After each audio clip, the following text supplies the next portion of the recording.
காலையில எழுந்திருந்த உடனே பல்பொடியிலிருந்து அடுத்தது வந்து காஃபி, பலாக்கொட்டையிலிருந்து காஃபி, பலா இலையிலிருந்து தேநீர், பலா மாவுல இருந்து என்ன செய்யலாம்? லட்டு செய்யலாம், ஜாங்கிரி செய்யலாம், அல்வா செய்யலாம். நீங்க கனவுல என்ன நினைக்கிறீங்களோ அத்தனையும் செய்யலாம். பலா வந்து சமையலறைக்கு போனால்தான் இந்த நாட்டுல நோயில்லாத வாழ்வும் ஒரு ஆரோக்கிய வாழ்வும் கிடைக்கும் அப்படின்றது இப்ப வெளிப்படையா எல்லாருக்கும் தெரிஞ்சிருக்கு. அதுக்கு உதாரணமா சொல்ல போனோம்னா, கேரளாவில் பலா விளையக்கூடிய ஜனவரில இருந்து ஜூன் மாசம் வரைக்கும் நீரிழிவு நோய்க்கான மாத்திரைகள் விற்பனை பாதியாக குறைகிறது என்றது பதிவு. ஏன் வந்து இதை வந்து நிறைய பேர் தமிழ்நாட்டுல கையில எடுக்கல அப்படின்றது காரணம் சொல்றேன். பலான்னா இப்ப ஒரு கத்திரிக்காய் எடுத்தா உடனே அறுத்து உடனே சாம்பார்ல போட்டுக்கலாம். இது சாம்பார்ல இருந்து, பொரியல்ல இருந்து, வறுவல்ல இருந்து, பிரியாணில இருந்து எதை வேணாலும் செய்யலாம்னு தெரிஞ்சா கூட கையில் ஏன் வந்து குடும்பத்தை தாய்மார்கள் எடுக்கல அப்படின்னா, இந்த பலாவை அறுக்கும் போது கையில பால் விட்டும். அதை சமைக்கிறதுக்கு ஏற்றதா மாத்துறதுக்கு நிறைய நேரம் எடுத்துக்கொள்ளும். கையில பிடிக்கும், காலில் கத்தியில பிடிக்கும், பாத்திரத்தையும் பால் பிடிச்சிக்கும். இப்ப இதற்கெல்லாம் ஒரு தலை சிறந்த மாற்று கிடைக்குது அப்படின்றத சொல்ல வரேன். என்ன அப்படின்னா, பால் இல்லாத பலா. நீங்க அறுக்கும் போது கையில பால் பிடிக்காது. கொஞ்சம் லேசான அளவு பால் இருக்கிறத அது எப்படி வந்து பாத்திரத்துக்கு கொண்டு போறது அப்படின்னம்னா, வெட்டியவுடன் தண்ணியில போட்டோம்னா அந்த பால் வந்து காத்தோட சேர்றதுக்கு முன்னாடி போட்டோம்னா அப்படியே கரைஞ்சிரும். தண்ணியில காற்றாட விட்டோம்னா ஒரு 2 நிமிஷத்துக்கு அப்புறம் அது வந்து இறுகி போயிடும். அது வந்து தண்ணியில கரையாது. ஆக வெட்டவும் தண்ணீர்ல போடவும் இருந்துட்டு பால் உள்ள பலாவையும் அதை வந்து நம்ம சமைக்கலாம் அப்படின்ற செய்தி ஒரு முக்கியமான செய்தி.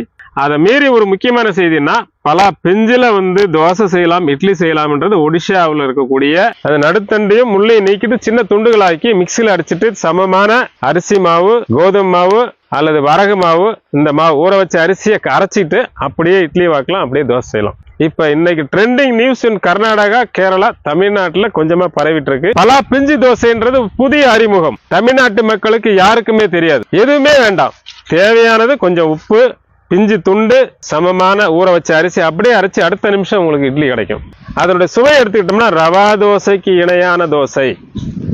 ரவா தோசையை சாப்பிடுறதை விட சுவையான தோசை, அதை விட நார்ச்சத்து மிகுந்த தோசை, ஆரோக்கியத்துக்கு நீரிழிவு நோய் உள்ளவங்களுக்கு ஒரு அற்புதமான உணவு. கேரளாவிலும் கர்நாடக மாநிலத்தில் என்ன நடந்துகிட்டு இருக்கு அப்படின்னா, பலாவுக்கு என்று தனியாகவே உணவகங்கள் இருக்கிறது. காஃபி வேண்டுமா பலா காஃபி, டீ வேணுமா பலா டீ, லட்டு வேணுமா பலா லட்டு, இந்த மாதிரி நூற்றுக்கணக்கான பண்டங்களின் தொகுப்பு எல்லாமே பலாவில் அப்படின்ற ஒரு விழிப்புணர்வை ஏற்படுத்தி நிறைய வந்து உணவகங்கள் இருக்கு. இந்த நிலை தமிழ்நாட்டுல உருவாகல, யாருமே முன்னெடுப்பு இல்லை. இதெல்லாம் வரும்போது ஒரு அதிசயம் இருக்கும். இன்னும் சொல்ல போனா புதிய செய்தியா இருக்கலாம். ஒரு பனை மரத்துல இருக்கக்கூடிய பனங்கிழங்கு, பனை நொங்கு, பனஞ்சாறு, வெல்லம், இதுல இருந்து 100 வகையான பண்டங்களை செய்யலான்றது இப்ப பதிவு பண்ணிருக்கிறது. உங்களுக்கு சிறப்பு புதுசா இருக்கலாம். 6 வகை கூறுகளை கொண்ட பலாவில் எத்தனை செய்யலாம் என்று கனவு காணுங்கள்.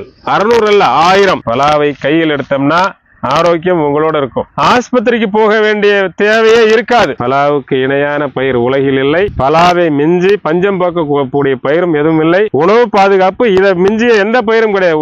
1 ரூபாய் மூலதனத்தில் சில கோடியை தரக்கூடிய ஒரே பயிர் பலா. உங்களுக்கு உணவு பாதுகாப்பு, அதிக உற்பத்தி திறன், சுற்றுச்சூழல் பாதுகாப்பு, பொருளாதார பாதுகாப்பு அத்தனையும் ஒத்த மரத்துல இருக்குன்னா அது பலாதான். பலாவுக்கு பின்னாடி போனா ஆரோக்கியமும் கூடும், வருமானம் கூடும், நிம்மதியும் கூடும். அதனால பலாவை மிஞ்சி இந்த உலகத்துல எதுவும் இல்லைன்ற செய்தியை எல்லாருக்கும் தெரிவிச்சிருக்கேன். பலாவுக்கு பின்னாடி இருந்தா நிம்மதி உங்க குடும்பத்துக்கும் எதிர்காலத்துக்கும் கிடைக்கும்ன்றது உறுதி.